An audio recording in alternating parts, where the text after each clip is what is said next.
why are they here and why are they bringing sniper cases, sniper rifle cases.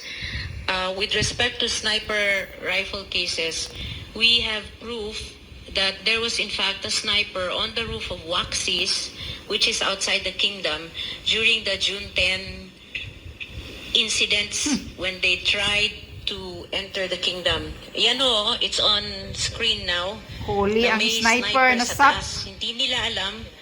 And posible ho na talagang may papatayin sila kung siguro lumitaw si Pastor Kibuloy doon. Baka pinatay na po siya. Kasi Baka bakit po yun. may sniper? Ano bang meron sa kingdom at kailangan ng sniper? Kaya nga. So, I understand that is only one sniper that they found. There might be others. There might have been others. That's one. Yung tungkol naman ho sa pagpapasok sa kingdom using the back door, yan ho, we have to go back again to the Constitution, to the Bill of Rights, Article 3, Section 2. The people have the right to be secure in their persons, houses, papers, and effects against unreasonable searches and seizures. Pumasok na ho sila dito isang beses. In fact, even if wala silang search warrant, parang search warrant na rin ho yung ginawa nila. Kasi may mga body cam ho sila when they came in. And nung nag-fail yung body cam ng isang tao, they used their cell phone.